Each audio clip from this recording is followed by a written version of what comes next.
আসসালামু আলাইকুম প্রিয় স্বপ্নবাজ ভর্তি যোদ্ধারা, তোমরা জানো যে গুচ্ছের ভর্তি পরীক্ষার প্রস্তুতির জন্য ইংরেজি অংশের জন্য আমি একটি ধারাবাহিক ক্লাসের আয়োজন করেছি। এই ধারাবাহিক ক্লাসগুলো চলতেই থাকবে তোমাদের গুচ্ছ ভর্তি পরীক্ষার আগ পর্যন্ত। তো সেই জন্য আজকে আমরা দ্বিতীয় ক্লাস করব। এর আগে আমরা প্রথম ক্লাস করেছি। তোমরা প্রথম ক্লাসটি যদি করতে চাও অবশ্যই ভিডিওর শেষে লিঙ্ক দেওয়া থাকবে, অথবা তুমি চ্যানেলের প্লেলিস্টে গেলেই তোমরা গুচ্ছের ইংলিশের প্রিপারেশন সেই অংশে গেলেই তোমরা পাবে আমাদের ধারাবাহিক ক্লাসগুলো। ঠিক আছে, তো আজকে আমরা দ্বিতীয় ক্লাস করব। দ্বিতীয় ক্লাসের আমাদের টপিকটি হচ্ছে ট্যাগ কোশ্চেন। দ্বিতীয় ক্লাসের টপিক হচ্ছে ট্যাগ কোশ্চেন। তোমরা অনেকেই জানো যে গুচ্ছ ভর্তি পরীক্ষায় এবং আমরা জানি যে অন্যান্য বিশ্ববিদ্যালয়ের ভর্তি পরীক্ষায়, যেমন ঢাকা বিশ্ববিদ্যালয়, তারপর হচ্ছে রাজশাহী বিশ্ববিদ্যালয়, চট্টগ্রাম বিশ্ববিদ্যালয় এবং জগন্নাথ বিশ্ববিদ্যালয় সহ আরও যে অন্যান্য বিশ্ববিদ্যালয় রয়েছে যেগুলো আলাদাভাবে ভর্তি পরীক্ষা নেয়, সেখানে ট্যাগ কোশ্চেন খুব বেশি ইম্পর্টেন্ট না। কিন্তু এই ট্যাগ কোশ্চেনটি ইম্পর্টেন্ট হচ্ছে গুচ্ছের মধ্যে, কারণ গুচ্ছের মধ্যে এমন কোনো টপিক নেই যেটা বাদ যায়। এই প্রত্যেকটা টপিক, গ্রামারের যতগুলো টপিক আছে সবগুলোই গুচ্ছের জন্য পড়তে হয়, কারণ গুচ্ছের পরীক্ষার প্রশ্নগুলো খুব সহজে বোঝা যায় না। এক এক সময় এক এক জায়গা থেকে প্রশ্ন আসে, যেহেতু অনেকগুলো এমসিকিউ, সেহেতু সবগুলো টপিক মিলিয়েই তারা প্রশ্ন করার চেষ্টা করে। এবং সেই জন্যই আমাদের একটু সবগুলো টপিকের উপরে আইডিয়া থাকতে হবে যে কিভাবে প্রশ্ন আসে এবং কিভাবে সলভ করতে হয়। সেই সবগুলো বিষয় আজকে আমরা দেখব। ট্যাগ কোশ্চেন সম্পর্কিত যা কিছু আছে সব কিছু আমরা পড়ব। দেখো, ট্যাগ কোশ্চেন কী জিনিস সেটা আগে আমাকে জানতে হবে। আচ্ছা, আমি তোমাদের একটা প্রশ্ন করি। এটা এক ধরনের কিন্তু কোশ্চেন। এই কোশ্চেনটা হচ্ছে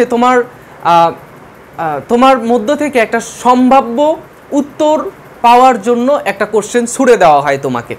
মনে করো যে আমি তোমাকে প্রশ্ন করলাম, তুমি গুচ্ছের আবেদন করেছো তাই না? আমরা বাংলায় যে বলি যে তুমি ভিডিওটা দেখছো তাই না, তুমি বুঝতে পারছো তাই না, তারপর হচ্ছে তুমি জগন্নাথে ভর্তি পরীক্ষা দিয়েছো তাই না। এই যে আমি তাই না করে প্রশ্ন করতেছি, তো এইটাই হচ্ছে আমরা ইংলিশে ট্যাগ কোশ্চেন হিসেবে দেখি। ঠিক আছে, ট্যাগ কোশ্চেন নিয়ে তোমাদের যাদের অনেক বেশি সমস্যা আছে অবশ্যই এই ক্লাসটি মনোযোগ সহকারে দেখলে এবং তোমাদের সাথে যদি নোট খাতা থাকে অবশ্যই নোট করে রাখবে। আমি কিছু গুরুত্বপূর্ণ রুলস আলোচনা করব। সব রুলস আলোচনা করার সময় নেই, ছোট করে আমি গুরুত্বপূর্ণ রুলসগুলো আলোচনা করব। সেই রুলসগুলো তোমাদের ভর্তি পরীক্ষায় আসবে ইনশাল্লাহ। আমি এটা সম্ভাবনা রাখতে পারি, আসার সম্ভাবনা রাখতে পারি।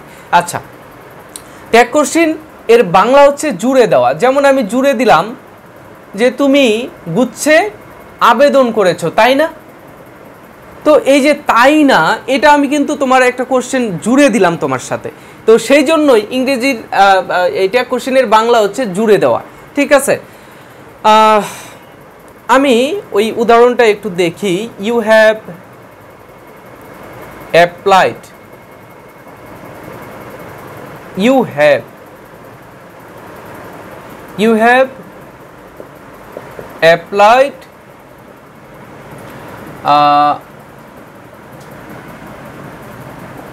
জিএসটি গুচ্ছ। এখানে কি আসবে?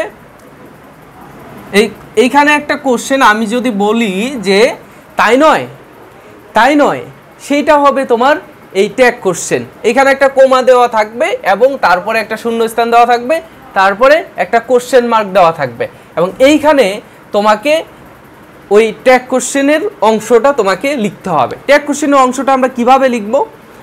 এটার গঠনটা এরকম যে একটা সেন্টেন্স তোমাকে দেওয়া থাকলো, সেই সেন্টেন্সের পরে যে শূন্যস্থান থাকবে সেইখানে তুমি এইখানকার সাবজেক্ট এবং এখানকার অক্সিলারি ভার্ব নিয়ে তুমি এই ট্যাগ কোশ্চেন গঠন করবে।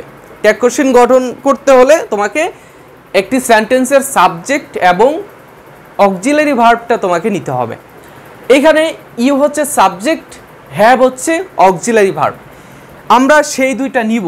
এবং আরেকটি রুলস হচ্ছে যে তোমাদের এইখানে যদি সেন্টেন্সের মধ্যে কোনো নাবোধক শব্দ থাকে, এখানে আমরা হাবোধক শব্দ নিব, ভার্ব নিব এবং সাবজেক্ট নিব। এবং এইখানে যদি হ্যাঁ বোধক থাকে এইখানে না বোধক, অর্থাৎ ট্যাগ কোশ্চেনের মধ্যে না বোধক কোনো ভার্ব এবং সাবজেক্ট নিব। না বোধক সাবজেক্ট হয় না, না বোধক ভার্ব হয়। আমরা দেখি এই যে এটার দ্বারা একটু উদাহরণ দিই, তারপরে আস্তে আস্তে ক্লিয়ার হচ্ছে। You have applied to GST. আচ্ছা, জিএসটি গুচ্ছ, বাকি অংশ আমি এখানে আর দিলাম না, এখানে আমি এইভাবে দিয়ে রাখলাম। এখানে আমাদের এই বাকি অংশের আর কোনো প্রয়োজন নেই, আমাদের জাস্ট প্রয়োজন সাবজেক্ট এবং ভার্ব। এই যে সাবজেক্ট এখানে হাবোধক আছে, হাবোধক থাকলে আমরা নাবোধক নিতে হবে, তার মানে হ্যাভ নট বা হ্যাভেন্ট, ঠিক আছে। তারপরে ইউ, আমাদের এই সাবজেক্টে যেটা থাকবে সেটাই আমরা দিয়ে দেব, ঠিক আছে। আচ্ছা দেখো আস্তে আস্তে আমরা ক্লিয়ার হই, আস্তে আস্তে ক্লিয়ার হই। তোমরা একটু নোট ডাউন করে রাখবে, যে আমি যে গুরুত্বপূর্ণ রুলসের কথা বলবো সেইগুলো একটু নোট ডাউন করে রাখবে। যে গুচ্ছের জন্য ইংরেজিতে তোমাদের আর কোনো কোচিং করা লাগবে না, প্রাইভেট পড়া লাগবে না। আমি যে ধারাবাহিক ক্লাসগুলো নিব, এই ক্লাসের ফ্লোটা তোমরা যদি ধরতে পারো এবং ক্লাসগুলো রেগুলারলি করতে পারো, তাহলেই তোমাদের গুচ্ছের ইংরেজি অংশের প্রিপারেশন কমপ্লিট হয়ে যাবে। আমি রুলস আকারে আলোচনা করব, তার আগে একটা বিষয় বলে রাখি যে তোমাদের স্ক্রিনে যেই ইয়েটা দেওয়ার একটা চার্ট দেওয়া রয়েছে, এই চার্টটা যদি তোমরা ভালোভাবে মুখস্থ রাখতে পারো, আয়ত্তে রাখতে পারো, তাহলেই তোমাদের দ্বারা ট্যাগ কোশ্চেন সম্ভব হবে। যে ট্যাগ কোশ্চেন তোমরা সর্বশেষ করেছিলে 10ম শ্রেণীর, অর্থাৎ এসএসসি এক্সামিনেশনের সময়, তো সেই সময়ে তোমরা ট্যাগ কোশ্চেন শিখেছো, এরপর আর তোমাদের কোনো প্র্যাকটিস হয়নি। সো কি বলবো, তোমরা এখন যদি এটা আবার রিমাইন্ড করতে পারো তোমাদের আগে যেটা শিখেছিলে সেটা, তাহলে ভালো হবে। ট্যাগ কোশ্চেনের প্রথম রুলস হচ্ছে রুলস নাম্বার 1 হচ্ছে তোমার বাক্যে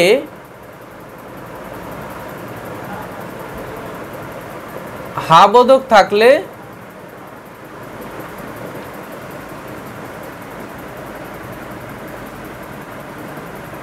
ট্যাগ কোশ্চেন না বোধক,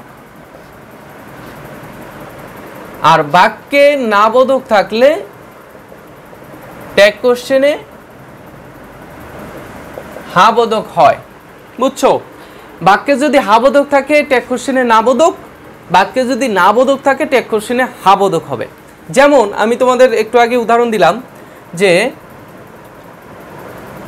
ইউ ডু দ্য ওয়ার্ক। আমরা ছোট ছোট সেন্টেন্সের উদাহরণ দিয়ে আলোচনা করি, সময় কম লাগবে। দেখো এটা কিন্তু ট্যাগ কোশ্চেনের গঠন। এই যে এখানে জাস্ট শূন্য স্থান দেওয়া থাকবে, তারপরে তোমাকে এখানে 4টা অপশন দেওয়া থাকবে। যেহেতু গুচ্ছের মধ্যে কোনো লিখিত নেই, সেই জন্য তোমার এমসিকিউতে জাস্ট এটা এইভাবে দেওয়া থাকবে। এখানে 4টা অপশন দেওয়া থাকবে, ক খ গ ঘ, তোমাকে সলভ করতে হবে। এখন এখানে দেওয়া থাকলো যে ডিডন্ট ইউ, তারপরে এইখানে দেওয়া থাকলো ডু ইউ,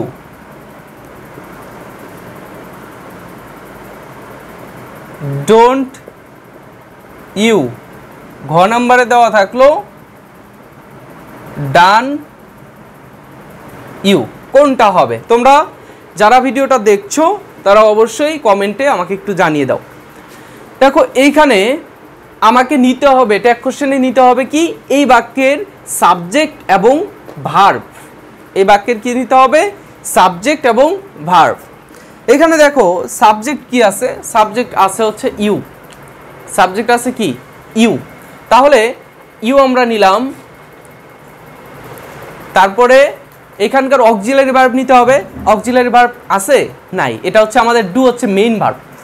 মেইন ভার্ব যদি থাকে, অক্সিলারি ভার্ব যদি না থাকে, মেইন ভার্বের অক্সিলারি ফর্ম কি হবে সেটাকে আমাদের নিতে হবে।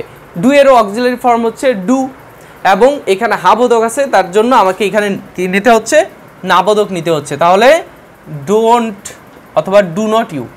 সো এখানে আমাদের ডু নট বা ডোন্ট ইউ কোথায় রয়েছে? গ নাম্বার রয়েছে, এটা আমাদের সঠিক অ্যান্সার। ঠিক আছে, এই যে একটু একটু করে বুঝলেই খুব সহজে তোমরা বুঝতে পারবে। ঠিক আছে, আচ্ছা দেখো 2 নাম্বার রুলসটার মধ্যে আমরা আলোচনা করব 2 নাম্বার রুলসের মধ্যে আমরা আলোচনা করব যে auxiliary verb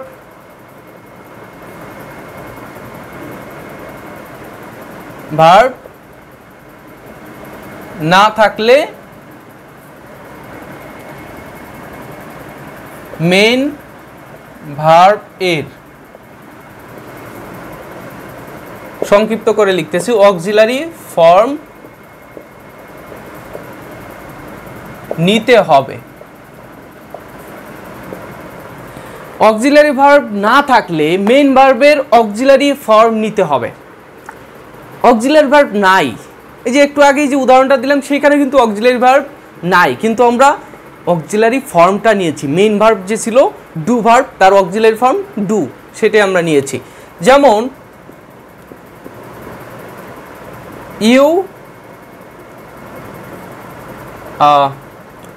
you make noise, you make a noise। এটার প্রত্যেকটাতে আমি অপশন দিচ্ছি না, কারণ অপশন দিলে আরো সময় লাগবে। ইউ মেক আ নয়েজ, বেশ কিছু রুলস পড়তে হবে, তো সেই জন্য আমি একটু দ্রুত যাওয়ার চেষ্টা করছি। আর সহজ সহজ, এগুলো তো সহজ, তোমরা সহজেই বুঝতে পারবে। ইউ মেক এ নয়েজ, এখানে অক্সিলারি ভার্ব আছে? নেই, আমাদের হচ্ছে এটা মেইন ভার্ব, আর সাবজেক্ট হচ্ছে এইটা। এখন এখানে তো অক্সিলারি ভার্ব নেই ভাইয়া, এখন অক্সিলারি ভার্ব আমাকে আনতে হবে কিভাবে? মেইন ভার্বের অক্সিলারি ফর্ম নিয়ে আসতে হবে। এই মেইন ভার্ব, এখানে যদি অক্সিলারি ভার্ব আমি নিয়ে আসতে চাইতাম, মেকের অক্সিলারি ফর্ম হচ্ছে ডু, মেকের অক্সিলারি ফর্ম ডু। দেখো অক্সিলারি ভার্ব কত প্রকার হয়ে থাকে, be verb, modal auxiliary verb, তারপর হচ্ছে হ্যাভ ভার্ব, আর একটা হচ্ছে ডু ভার্ব। ডু ভার্বের মধ্যে রয়েছে কি ডু, ডিড, আর কি ডাচ, ঠিক আছে। আর বি ভার্বের মধ্যে রয়েছে এম, ইজ, আর ওয়াজ, ওয়্যার। আর এরপরে আছে হ্যাভ ভার্ব, হ্যাভ ভার্বের মধ্যে কি রয়েছে হ্যাভ, হ্যাজ, হ্যাড। আর মডেল অক্সিলারি ভার্ব তো তোমরা জানো 10-12টা মডেল অক্সিলারি ভার্ব রয়েছে, 13টার মতো। তো এইখানে এই মেক, এটাকে আমরা অক্সিলারি ভার্ব বের করব কিভাবে? আমরা নেগেটিভ করার চেষ্টা করব। যদি নেগেটিভ করতে গেলে যেটা চলে আসে এইখানে, অথবা ইন্টারগেটিভ করলে এইখানে যে মডাল যে অক্সিলারি ভার্বটা চলে আসবে সেইটাই আমরা অক্সিলারি ভার্ব ধরে নিব। অক্সিলারি ভার্ব বের করার খুব সহজ উপায় হচ্ছে ইন্টারগেটিভ করতে হবে, অথবা নেগেটিভ করলেই অক্সিলারি ভার্ব বের হবে। মেকের অক্সিলারি ফর্মটা হচ্ছে ডু, এটা তোমরা সকলেই জানো এই লেভেলে এসে, যে ডু, মেকের অক্সিলারি ফর্ম হচ্ছে ডু, এবং এটাকে আমরা এইখানে নিচ্ছি ডু। যেহেতু এখানে হাবোধক, তাহলে আমাদের এখানে নিতে হবে ডোন্ট। তারপরে সাবজেক্টটা আমরা বসিয়ে দিলাম, খুবই সহজ। জাস্ট তোমরা যদি এই ট্যাগ কোশ্চেনটা ধরতে পারো, তাহলে কিন্তু ইজিলি, মানে কয়েক সেকেন্ডের মধ্যে তোমরা অ্যান্সার করতে পারো। 10 সেকেন্ড সময় লাগবে, 10 সেকেন্ড। কোশ্চেনটা বুঝবে 2-3 সেকেন্ডে, তারপর অ্যান্সার করবে, তারপর বৃত্ত ভরাট করবে আরও কয়েক সেকেন্ডে। ট্যাগ কোশ্চেন যদি আসে তোমাদের, আমি বলবো যে এটা তোমাদের সোনাই সোহাগা, কারণ এর থেকে সহজ প্রশ্ন আর কোথাও আসে না। এরপরে আচ্ছা, এটা তো আমাদের গেল। এরপরে যে রুলসটা রয়েছে সেটা হচ্ছে, যদি 3 নাম্বার, যদি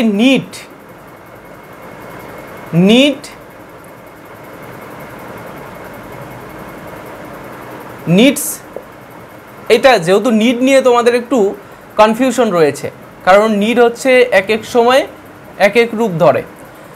নিড যদি থাকে তাহলে আমরা অনেক সময় এটাকে মেন ভার্ব ধরি, কখনো এটাকে মডাল অক্সিলারি ভার্ব ধরি, need.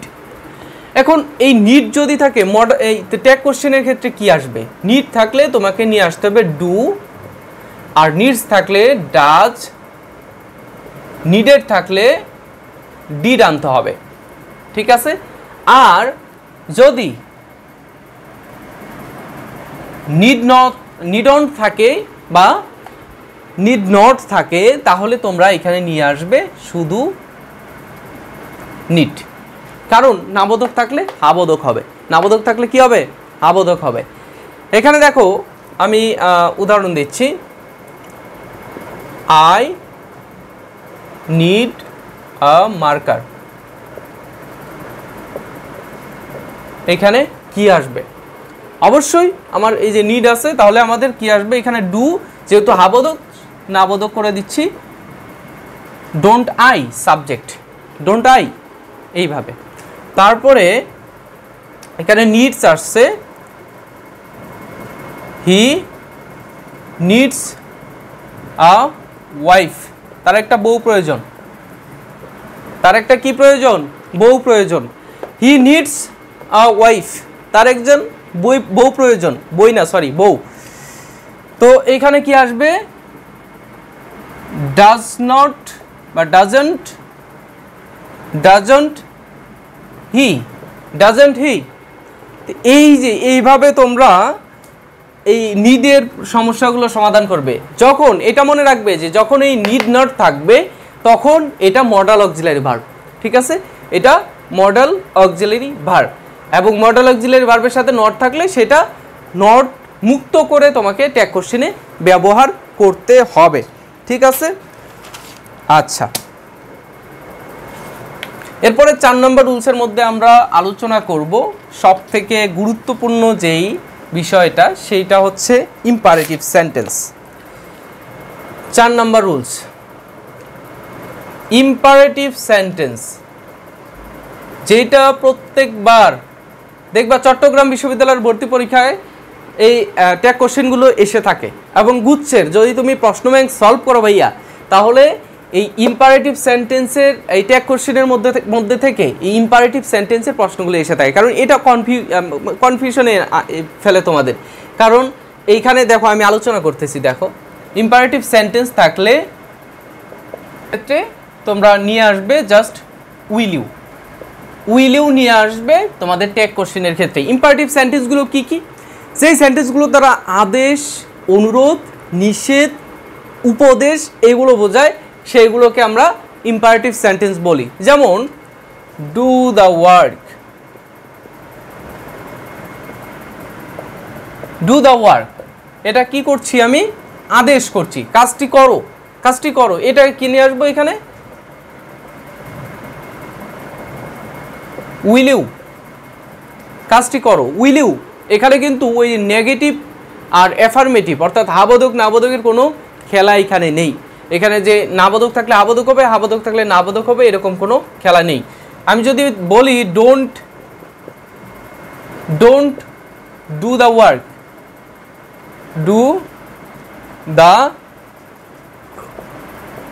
Don't do the work, এখানে কি আসবে, এখানেও উইল ইউ, এখানে উইল ইউ আসবে। কারণ কি, যে এখানে তোমরা প্রথমেই দেখে হয়তো ভাবতেছো যে ডু নট আছে আবার ডু আছে, এটা হচ্ছে আমাদের অক্সিলারি ভার্ব।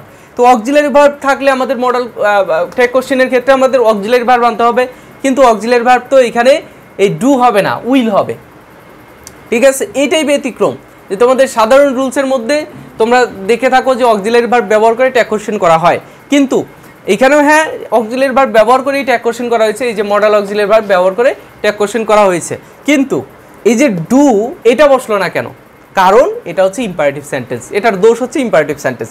ইম্পারেটিভ সেন্টেন্স হওয়ার কারণে এখানে এই মডেল অক্সিলারি ভার্ব অথবা এই অক্সিলারি ভার্ব এইগুলো কিন্তু এখানে যেতে পারলো না, এখানে আলাদা একটা অক্সিলারি ভার্ব চলে এসেছে, ঠিক আছে।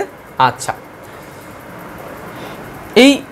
এর মধ্যে আরেকটা রুলস হচ্ছে এই যে 4 নম্বর রুলসের মধ্যেই, অর্থাৎ ইম্পারেটিভ সেন্টেন্সের ক্ষেত্রে আরেকটি বিষয় হচ্ছে, যদি লেটস থাকে, লেটস অথবা এটা কিন্তু ডিভাইডেড, লেট আস, লেটস অথবা লেট আস থাকলে আমরা নিয়ে আসব শ্যাল উই। আমরা কি নিয়ে আসবো, শ্যাল উই। লেট অথবা লেট আস যদি হয় তাহলে আমরা নিয়ে আসবো শ্যাল উই, ঠিক আছে। শ্যাল উই নিয়ে আসবো কিসের জন্য, শ্যাল উই নিয়ে আসবো এই জন্য যে এইখানে এই ইম্পারেটিভ সেন্টেন্সের ক্ষেত্রে শ্যাল উই আসবে, যে এটা ভবিষ্যতের কোনো একটা ফ্লেভার বোঝাচ্ছে, ভবিষ্যতের যে লেট আস, চলো আমরা এটা করি, এটা ভবিষ্যতের একটা কাজ বোঝাচ্ছে। সো আমাদের এখানে শ্যাল উই আনতে হবে। যেমন লেটস গো, চলো যাওয়া যাক, তাই না, লেটস গো, চলো যাওয়া যাক। কোথায় যাব, চলো গুচ্ছের ভর্তি পরীক্ষা দিয়ে আসি। তো এইখানে আমি নিয়ে আসবো শ্যাল উই। আমি আবারও তোমাদের বলছি যে এই ট্যাগ কোশ্চেনের যে কয়েকটা রুলস আমি পড়াচ্ছি সেইগুলোর মধ্য থেকে এই ট্যাগ কোশ্চেন থেকে প্রশ্ন আসলে এর বাইরে থেকে একটা প্রশ্ন আসবে না, কারণ আমি যে বই থেকে তোমাদের পড়াচ্ছি সেই বইয়ে এই বইয়ের মধ্য থেকে তোমাদের ঢাকা বিশ্ববিদ্যালয়, রাজশাহী বিশ্ববিদ্যালয়, জাহাঙ্গীরনগর বিশ্ববিদ্যালয় এবং অন্যান্য যত বিশ্ববিদ্যালয় এবং চাকরির পরীক্ষাগুলো রয়েছে সবগুলো এর মধ্য থেকেই আসে, এর বাইরে থেকে একটা প্রশ্ন আল্লাহর হস্তে আসে না।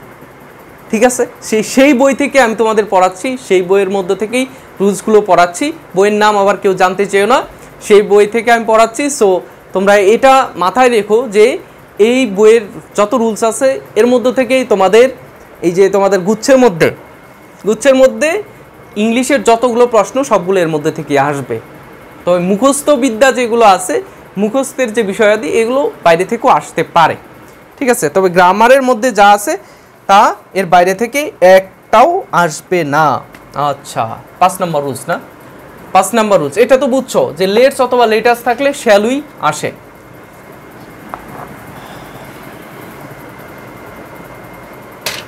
দেখো 5 নম্বর রুলসের মধ্যে রয়েছে hardly, little, scarcely, SCARCELY, scarcely. এইগুলো থাকলে ট্যাগ কোশ্চেন হাবোধক হবে।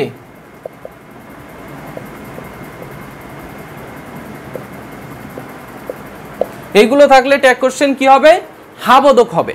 আমি বলেছিলাম যে মেন বাক্যের মধ্যে যদি নাবোধক কিছু থাকে ট্যাগ কোশ্চেনের মধ্যে হাবোধক কিছু হয়। তো এইখানে দেখো hardly, little, scarcely, seldom, rarely, few, nothing, neither, এই শব্দগুলো নাবোধক একটা ফ্লেভার দেয়। নাবোধক এই শব্দগুলো কি দেয়? নাবোধক ফ্লেভার দেয়। তো নাবোধক ফ্লেভার যেটা দিচ্ছে সেইখানে তোমাকে অবশ্যই কি করতে হবে? হাবোধক করতে হবে। ঠিক আছে, দেখো আমি বলছি আই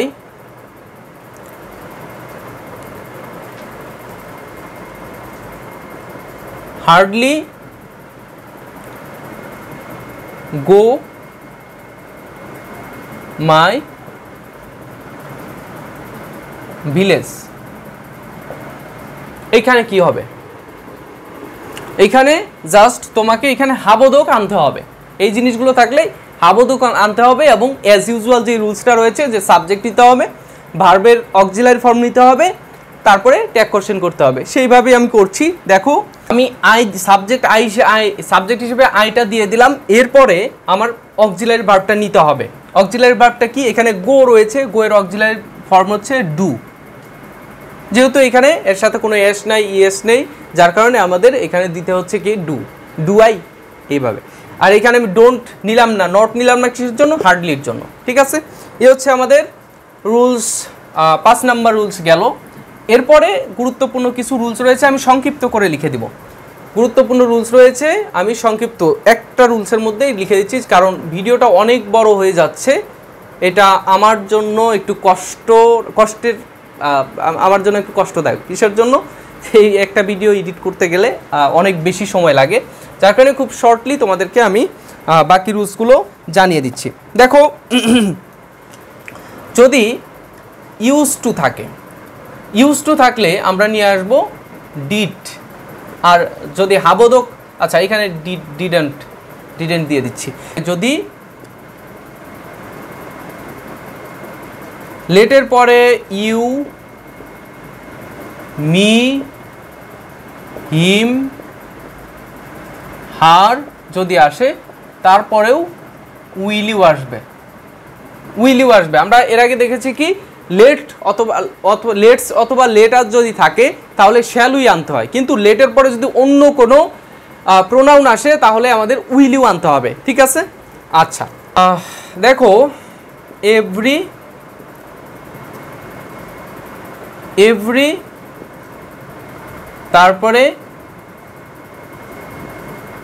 এনি, তারপরে নো।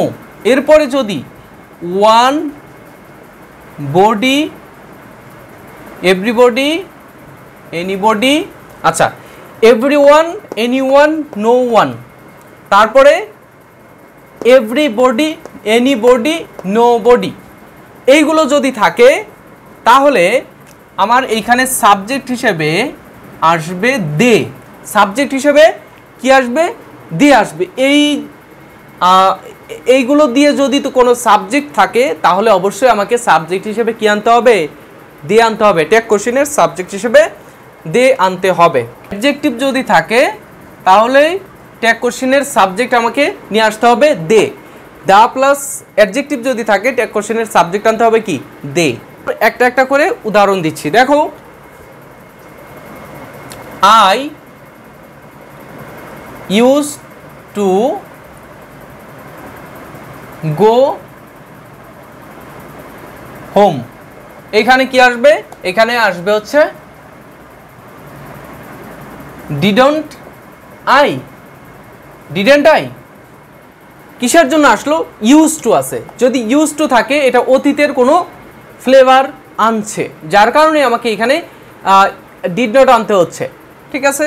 আবার এইখানে যদি ইউজ টু যদি মডাল অক্সিলারি ভার্ব হিসেবে আসে তারপরে এটা মডাল অক্সিলারি ভার্ব হিসেবে এখানে আসবে না। যাই হোক, দেখো লেটের পরে যদি ইউ, মি, হিম, হার থাকে উইল ইউ আনতে হবে। যে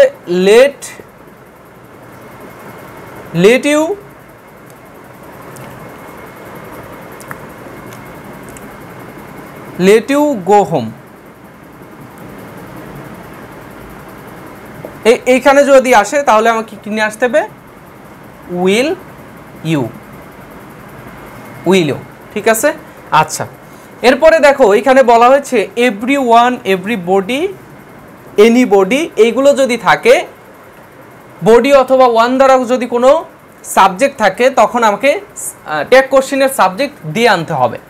যেমন আমি এখানে লিখছি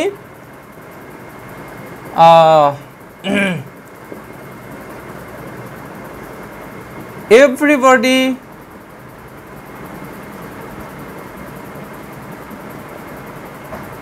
wants to go home। এখানে আর কিছু খুঁজে পাচ্ছি না, বুঝছো? আমি বাক্য বানানোর জন্য কিছু খুঁজে পাচ্ছি না, কারণ বাড়ি যাওয়ার সময় তো এটা, আর কিছুদিন পরেই তো ঈদ চলে আসবে, যার কারণে রমজান মাস চলছে, রোজা থেকে তোমাদের ক্লাস নিচ্ছি, কিছুদিন পরেই বাড়ি যেতে হবে, যার কারণে আমার সবসময় এই বাড়ি যাবো এই সেন্টেন্সটাই আমার সামনে চলে আসছে। দেখো এখানে এভরিবডি ওয়ান্টস আসছে। দেখো এখানে ওয়ান্টসের এখানে এস যুক্ত আছে, যার কারণে আমরা কি নিয়ে আসবো? ডাজেন্ট নিয়ে আসলাম। কিসের জন্য ডাজেন্ট হলো? এখানে হাবোধক আছে, সেন্টেন্সের মধ্যে কোনো নাবোধক শব্দ নেই, যার কারণে আমাকে এখানে নাবোধক আনতে হলো। হাবোধক আছে, নাবোধক আনলাম। এরপরে বডি আছে, সাবজেক্ট হিসাবে দিয়ে দিলাম দে, ডাজেন্ট দে। ঠিক আছে, এই হচ্ছে অবস্থা। এরপরে দা প্লাস অ্যাডজেক্টিভ, এই যে একটা রুলস, এই যে এখানে একটা রুলসের কথা বলা হয়েছে, দা প্লাস অ্যাডজেক্টিভ যদি থাকে তাহলে দে আনবো। দা পোর আর ড্যাশ ড্যাশ ড্যাশ, এরপরে একটা ট্যাগ কোশ্চেনের অংশ। দা পোর বলতে সমগ্র গরিব মানুষকে বোঝানো হচ্ছে, সমগ্র পৃথিবীর যত গরিব মানুষ রয়েছে সবাইকে বোঝানো হচ্ছে, যার কারণে এখানে এটা হচ্ছে প্লুরাল হলে আমাকে এখানে দে আনতে হচ্ছে। প্রথমে দে, তারপরে এখানে আর আছে, তাহলে কি আসবে? Aren't they. ঠিক আছে। আচ্ছা, এই তো গুরুত্বপূর্ণ রুলস এইগুলো। এরপরে হচ্ছে যে মডাল ভার্ব যদি থাকে, আমি তোমাদের অক্সিলারি ভার্বের কথা বলেছি, এর মধ্যেই তো মডাল ভার্ব রয়েছে, তবে এর মধ্যে আরও কিছু বিষয়াদি রয়েছে। যে মডাল ভার্ব যদি থাকে, মডাল অক্সিলারি দিয়ে ট্যাগ কোশ্চেন, যেমন you can bite him, you can bite him, তুমি তাকে কামড় দিতে পারো। কাকে কামড় দিবে? তোমার প্রিয় ব্যক্তিটারে কামড় দিও। ইউ ক্যান বাইট হিম। এইখানে আমি সাবজেক্ট নিয়ে আসলাম ইউ, এরপরে সাবজেক্ট নিয়ে আসলাম ইউ, এখানে মডেল অক্সিলারি ভার্ব আছে ক্যান, তাহলে কি আসবে? কান্ট। কান্ট ইউ, পারবে না? তুমি কি কামড় দিতে পারবে না? এটা হচ্ছে তোমার এইখানে এই আমি তোমাদের চার্টের মধ্যেও বলে দিয়েছি যে মডেল অক্সিলারি ভার্ব যেগুলো রয়েছে সবগুলোর শেষে এখানে নট যুক্ত হবে। এখানে যদি নট থাকে তাহলে অবশ্যই এখানে শুধু মডেল অক্সিলারি ভার্ব ব্যবহার করবে। এরপরে সবথেকে গুরুত্বপূর্ণ একটা রুলস, এই রুলসটাকে আমি আলাদা করছি এই জন্য যে এটা তুমি একটু গুরুত্ব সহকারে দেখবে। সব থেকে যত রুলস রয়েছে এর মধ্যে থেকে সবথেকে গুরুত্বপূর্ণ রুলস হচ্ছে এটা। দেখো যে কমপ্লেক্স সেন্টেন্স যদি থাকে, কমপ্লেক্স সেন্টেন্সের ক্ষেত্রে মেইন ক্লজ এর ভার্ব দিয়ে ট্যাগ কোশ্চেন, কমপ্লেক্স সেন্টেন্সের মেইন ক্লজ দিয়ে ট্যাগ কোশ্চেন হবে। কমপ্লেক্স সেন্টেন্সে মেইন ক্লজ দিয়ে ট্যাগ কোশ্চেন করতে হবে। যেমন আমি এখানে বলছি যে ইফ ইউ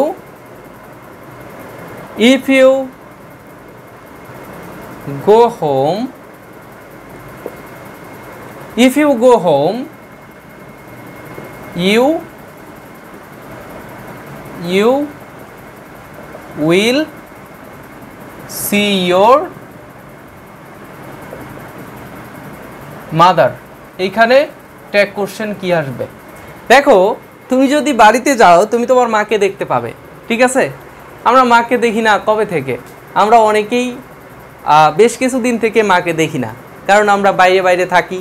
দেখো আমার জীবনের কথাই যদি আমি বলি যে আমি 2020 সালে 4 জানুয়ারিতে আমার বাড়ি থেকে বের হয়ে গিয়েছি।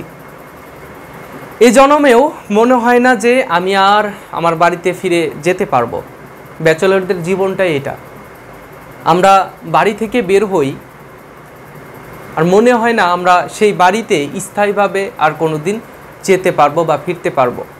দেখো তুমি তোমার জীবনের কথা চিন্তা করো, তুমি অ্যাডমিশন ক্যান্ডিডেট, তুমি যদি বাড়িতে থাকো, তুমি যদি কোনো বিশ্ববিদ্যালয়ে ভর্তি হও, তারপরে তোমার বিশ্ববিদ্যালয় জীবন শেষ হবে, বাড়ি থেকে যদি না যাও। যারা শহরে বসবাস করছো বা বিশ্ববিদ্যালয়ের আশেপাশে থাকবে এটা তোমাদের হিসেবটা আলাদা। যারা গ্রামে থাকে তাদের কথা বলছি, যে তারা যারা শহরাঞ্চলের যদি কোনো কলেজে পড়াশোনা করে তাহলে সেই সময়ই তাদের বাড়ি থেকে বের হতে হয়। বাড়ি থেকে বের হয়ে তারপরে তারা অ্যাডমিশনের কলেজে পড়াশোনা করে, কলেজের পরে অ্যাডমিশনের জন্য পড়াশোনা করে, তারপরে যদি বিশ্ববিদ্যালয়ে চান্স পায় দূরে কোথাও চলে যায়, তারপরে বিশ্ববিদ্যালয় জীবন শেষ হওয়ার পরে কেরিয়ার, চাকরির জীবন, চাকরি করুক অথবা ব্যবসা করুক অথবা কেউ যদি বিদেশে যেতে চায় বিদেশে যাবে। তো কি হয় আলটিমেটলি আমাদের পরিবার থেকে আমাদের বিচ্ছিন্নতা চলে আসে, আমরা পরিবার থেকে আলাদা হয়ে জীবনযাপন করি। দেখো এই যে আমি মেস লাইফ কাটাচ্ছি, ঠিক আছে? তো এইখানে আমাকে অবশ্যই আমার পরিবার থেকে দূরে থাকতে হচ্ছে, ঠিক আছে? আজকে 5 বছর আমি আমার পরিবারের সাথে নেই। আমার 5 বছর আমি কখনো 2 থেকে 3 মাস, করোনার সময় অবশ্য থেকেছিলাম, করোনার পরে 3-4 বছর থেকে 2 মাস, একটানা 2 মাস আমার পরিবারের সাথে আমি সময় কাটাতে পারিনি। যাই হোক দেখো এখানে ইফ ইউ গো হোম, তুমি যদি তোমার বাড়িতে যাও, you will see your mother, তুমি তোমার মাকে দেখতে পাবে। তোমরা চিন্তা করো, তোমরা যারা অ্যাডমিশনের জন্য, কোচিং করার জন্য অথবা প্রাইভেটের জন্য তোমরা বাইরে আছো, তাহলে তোমাদের বাড়ি যেতে হবে তো কিছুদিন পরে, তাই না? তোমরা বাড়িতে যাবে, যাওয়ার পরে তোমরা তোমার মাকে দেখবে। আচ্ছা দেখো এখানে মেইন ক্লজ কোনটা? এটা হচ্ছে আমাদের ডিপেন্ডেন্ট ক্লজ, এটা হচ্ছে আমাদের ইন্ডিপেন্ডেন্ট ক্লজ, এটাই আমাদের মেইন ক্লজ। মেইন ক্লজ, এই মেইন ক্লজের যেই ভার্বটা রয়েছে, এই মেইন ক্লোজের ভার্ব এবং সাবজেক্ট অনুসারে আমাকে ট্যাগ কোশ্চেন গঠন করতে হবে। যেমন এখানে আছে হচ্ছে ইউ, সাবজেক্ট আমি নিচ্ছি আগে, সাবজেক্ট তারপরে উইল, উইল যদি থাকে ওয়ান্ট হবে, উইল থাকলে কি হয় ওয়ান্ট হয়, সেজন্য আমি ওয়ান্ট নিচ্ছি, ঠিক আছে। আচ্ছা, এটা হচ্ছে তোমাদের একটু মনে রাখবে যে মেইন ক্লোজ অনুসারে, কমপ্লেক্স সেন্টেন্সের ক্ষেত্রে মেইন ক্লোজ অনুসারে তোমার ট্যাগ কোশ্চেন করতে হয়। এরপরে আমি জাস্ট একটু দেখি আর গুরুত্বপূর্ণ কি কি রুলস রয়েছে সেগুলো তোমাদের একটু দেখিয়ে দিচ্ছি। আচ্ছা, দেয়ার দিয়ে যদি থাকে, এটা আলাদা কোনো রুলস করছি না, দেয়ার দিয়ে কোনো সেন্টেন্স যদি থাকে তাহলে ট্যাগ কোশ্চেনের সাবজেক্টের স্থানে দেয়ার হবে, সাবজেক্টের স্থানে দেয়ার, এখানে ভার্বটা হবে, এখানে ভার্ব হবে, এখানে দেয়ার হবে। যেমন there are many people, there are many people, এখানে কি আসবে আরন্ট দেয়ার, আরন্ট দেয়ার, এইরকম আসবে আরন্ট দেয়ার। আচ্ছা, আর তেমন কোনো গুরুত্বপূর্ণ রুলস নেই, সো আমরা এখানেই শেষ করে দিতে পারি, ঠিক আছে। তো আমি যে বই থেকে পড়ালাম, আশা করব যে তোমাদের এইখান থেকে গুরুত্বপূর্ণ যত রুলস রয়েছে সবগুলো আমি আলোচনা করতে পেরেছি, এটাই আমার সার্থকতা। এই যে আমি মোটা দাগে 7টা রুলস এবং 6 নাম্বার 5 নাম্বার রুলসের মধ্যে আরও 3-4টা রুলস আমি ঢুকিয়ে দিয়েছি, অর্থাৎ 10 থেকে 11টা রুলস আমি তোমাদের পড়িয়েছি। এর মধ্য থেকে প্রশ্নগুলো এসে থাকে প্রত্যেকটা বিশ্ববিদ্যালয়ের ভর্তি পরীক্ষায়। সো আমি আশা করব যে গুচ্ছের মধ্যে যা প্রশ্ন আসবে, যদি ট্যাগ কোশ্চেন থেকে দিয়ে দেয় প্রশ্ন, তাহলে অবশ্যই এই যে আমি ক্লাস নিলাম এই ক্লাসের মধ্যে থেকেই প্রশ্ন আসবেই, ঠিক আছে। সো আজকের ক্লাসটি আমি মনে করি যে তোমাদের জন্য অনেক উপকারে আসবে এবং ভর্তি পরীক্ষায় তোমরা সাফল্যমণ্ডিত হবে। তো আজকে দ্বিতীয় ক্লাস এইখানেই শেষ করব। তৃতীয় ক্লাস আরও গুরুত্বপূর্ণ টপিক নিয়ে গুচ্ছের ধারাবাহিক ক্লাসগুলো আমি চালাতে পারি যেন, সেজন্য তোমরা দোয়া করবে আমার জন্য। আর রমজানটা তোমাদের ভালো কাটুক, তোমাদের জীবনের যত পাপ রয়েছে সবগুলোই তোমরা ধুয়ে পরিষ্কার করে ফেলো, আমার জন্য দোয়া করো। আর ঈদে বাড়িতে যাও অথবা পরিবারের সাথে ঈদের বিশেষ মুহূর্তগুলো কাটাও, এই প্রত্যাশাই করব। আর গুচ্ছের জন্য একটু মন দিয়ে পড়াশোনা করো, সামনে তোমাদের গুচ্ছ পরীক্ষা, সবথেকে বড় একটা অপরচুনিটি তোমাদের জন্য। আর অন্যান্য বিশ্ববিদ্যালয়ের ভর্তি পরীক্ষাগুলোর যেহেতু প্রিপারেশন, আমি তোমাদের প্রিপারেশনের বিষয়ে কিছু বলছি না, সো তোমরা সেইগুলো ভালোভাবে পরীক্ষা দাও, যেখান থেকে প্রিপারেশন নিচ্ছ সেখান থেকে তোমরা ভালোভাবে পরীক্ষাগুলো দাও। তো এই প্রত্যাশাই করে তোমাদের সামনে থেকে আজকে বিদায় নিচ্ছি। নেক্সটে তোমাদের সাথে দেখা হবে, সে পর্যন্ত ভালো থেকো, সুস্থ থেকো, আল্লাহ হাফেজ। চ্যানেলটা সাবস্ক্রাইব করবে এবং বন্ধুদের সাথে শেয়ার করবে। ধন্যবাদ সকলকে, আসসালামু আলাইকুম।